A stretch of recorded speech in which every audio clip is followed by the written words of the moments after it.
Bismillahirrahmanirrahim. Assalamualaikum warahmatullahi wabarakatuh. Alhamdulillahirabbil alamin. Wassalatu wassalamu ala asrafil anbiya'i wal mursalin wa ala alihi washabbihi ajma'in. Amma ba'du.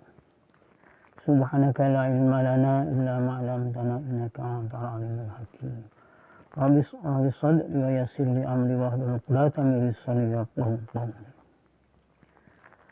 Alhamdulillah, khususnya saya bersyukur kepada Allah Subhanahu wa taala yang masih diberi kesempatan untuk dapat mengisi sisa perjalanan hidup yang Allah berikan kepada saya. Mudah-mudahan sisa usia yang Allah berikan kepada saya khususnya dan kepada saudara-saudara, sahabat-sahabat kaum muslimin rahimakumullah dapat dimanfaatkan sebaik-baiknya hanyalah untuk mengabdi beribadah kepada Allah Subhanahu wa taala dan memohon ampunannya dan segala macam dosa dan kesalahan yang telah kita perbuat selama hidup di alam dunia ini. Mudah-mudahan dengan diampuninya dosa dan kesalahan kita dapat mengisi sisa perjalanan hidup yang Allah berikan kepada kita menjadi lebih baik lagi dan dapat mengisinya dengan amal soleh, amal kebaikan, dibimbing oleh Allah menuju ke jalan yang lurus, menuju ke jalan yang mendapatkan ridha dari Allah Subhanahu wa taala di dalam melakukan aktivitas kegiatan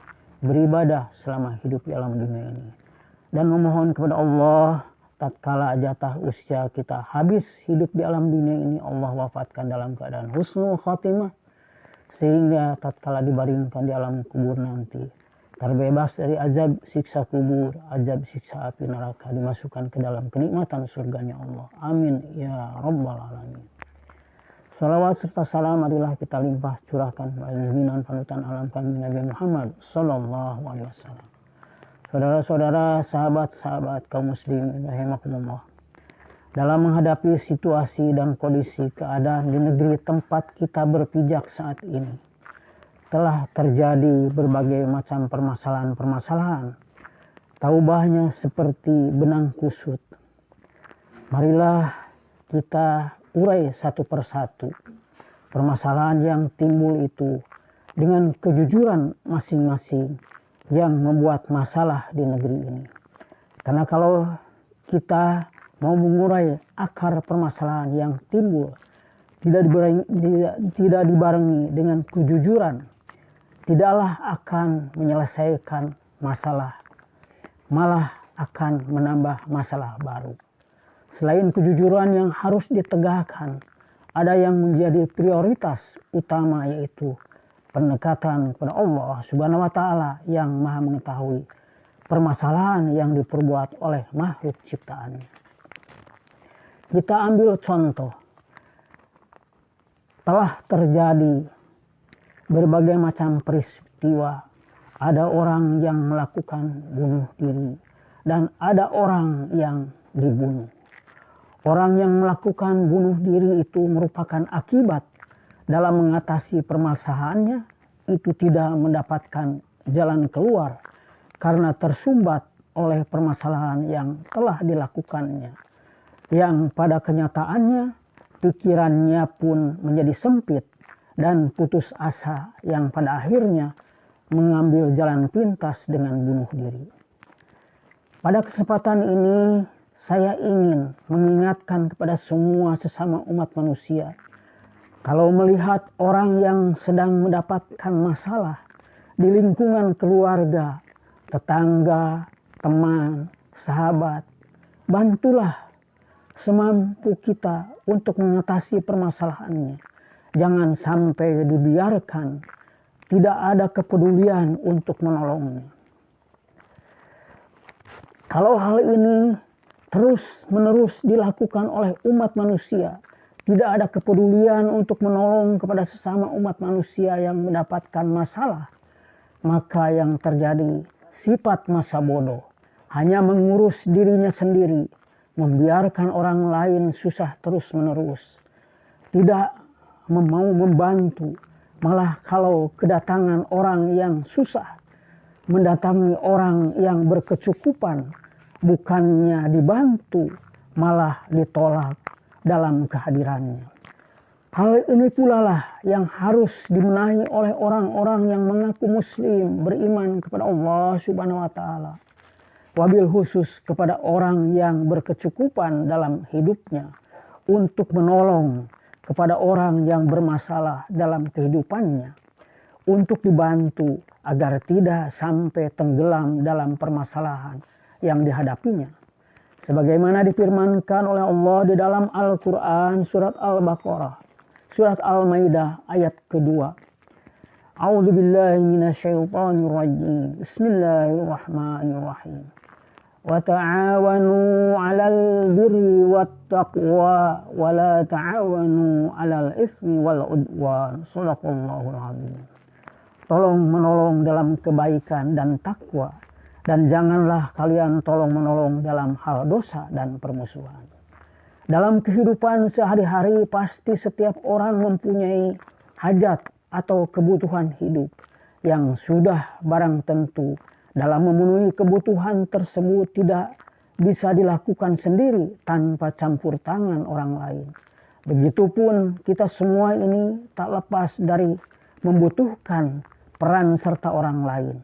Maka dari itu Islam sangat menempatkan masing-masing posisi kedudukan seseorang sesuai bidangnya masing-masing, agar roda kehidupan bisa berputar secara teratur dan sistematis, saling memberi dan menerima. Sudah seyogianya kita tidak diperbolehkan memiliki sikap egois atau sikap hanya mementingkan kepentingan diri sendiri. Kita harus memiliki sifat peduli terhadap sesama, mau berbagi kebahagiaan terhadap orang lain. Ini yang disebut dengan rasa solidaritas sosial. Karena hal ini merupakan tanda-tanda kecintaan seseorang kepada mukmin yang lainnya, yaitu dengan peduli berarti kita mau berbagi, saling menyayangi, saling mengasihi, saling menanggung di antar sesamanya. Misalnya orang kaya menyantuni orang miskin untuk meringankan kesulitan dan kemiskinan mereka. Karena orang-orang miskin juga saudara dengan sesama muslim. Setiap saudara harus memenuhi kebutuhan saudaranya yang lain. Maka seseorang muslim yang kaya harus menyantuni muslim lainnya yang miskin dengan memberinya uang berupa zakat, sedekah, dan bantuan sosial lainnya. Seperti yang disebutkan dalam firman Allah yang artinya, siapakah yang mau memberi pinjaman kepada Allah, pinjaman yang baik, menafkahkan hartanya di jalan Allah, maka Allah akan melipat gandakan pembayarannya kepadanya dengan lipat ganda yang banyak. Dan Allah menyempitkan dan melapangkan rezeki, dan kepadanya lah kamu dikembalikan. Demikianlah Allah berfirman di dalam Al-Quran surat Al-Baqarah ayat ke-245. Perlu diketahui bahwa perbuatan baik mengandung semua arti kebaikan dan semua wajib diwujudkan, terutama tolong-menolong dalam kebijakan dan ketakwaan, agar setiap orang miskin merasa dipedulikan oleh umat Islam yang mampu. Ada sejumlah nas-nas ketentuan syariat yang menganjurkan setiap muslim untuk menolong saudaranya yang mendapatkan musibah kemiskinan dan cobaan-cobaan yang lain. Seperti yang disebutkan dalam firman Allah di dalam Al-Quran surat Al-Hadid ayat ke-7. Yang artinya wallahu a'lam bimuradi. Berimanlah kalian kepada Allah dan kepada Rasulnya, dan nafkahkanlah sebagian dari apa yang Dia jadikan kalian memilikinya. Dalam sebuah hadis Rasulullah SAW juga bersabda, siapapun di antara kalian yang mempunyai makanan buat 2 orang, maka ajaklah orang yang ketiga. Dan barang siapa mempunyai makanan buat ke-4 orang, maka ajaklah orang yang kelima dan keenam. Itulah salah satu contoh gambaran tolong menolong di antara umat Islam pada masa Rasulullah SAW. Beliau mengancam keras seorang yang tidak mau peduli kepada sesama muslim. Sampai beliau menyatakan siapapun yang pada malam harinya kenyang, sedang tetangganya ada yang lapar, maka ia terlepas dari lindungan Allah. Peduli terhadap sesama merupakan karakter umat Islam, dan itu artinya peduli identik dengan tolong menolong. Ketika kita melihat saudara kita, tetangga kita, atau siapa saja yang sedang terkena kesulitan dan sebagainya, hendaknya kita tersentuh hati nurani kita sehingga mau menolong, mengulurkan tangan kita. Bentuk-bentuk pertolongan yang konkret dan nyata, antara lain seperti mengenyangkan perut lapar, membantu membayar hutang seseorang, memudahkan segala kesulitan hidupnya, dan lain-lain. Wujud pertolongan tidak harus berbentuk materi, bisa juga dengan memberi pencerahan atau dengan dukungan moral dan mendoakannya agar diberi jalan keluar dan solusi terbaik dari permasalahan hidup yang dihadapinya. Yakinlah bahwa pertolongan Allah akan selalu menyertai kita selama kita mau menolong sesama saudaranya.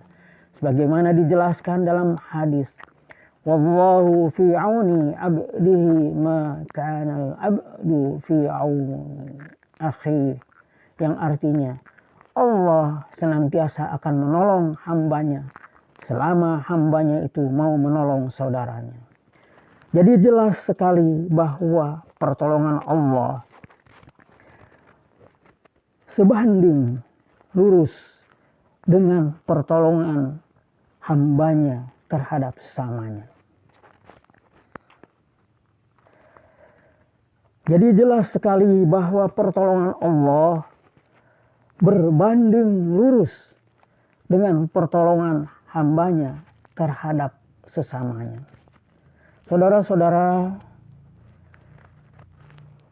sahabat-sahabat kaum muslimin rahimakumullah, mudah-mudahan ini menjadikan peringatan bagi kita semua yang masih diberi kesempatan hidup oleh Allah sampai saat ini, untuk dapat saling tolong menolong di antara sesama keluarga kita, di antara sesama umat manusia pada umumnya, sehingga terjalinlah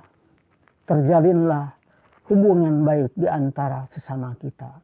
Mudah-mudahan kalau kita dalam mengisi kehidupan di alam dunia ini dapat saling tolong menolong di antara sesama kita, Allah turunkan keberkahan dalam mengisi perjalanan hidup yang Allah berikan kepada kita.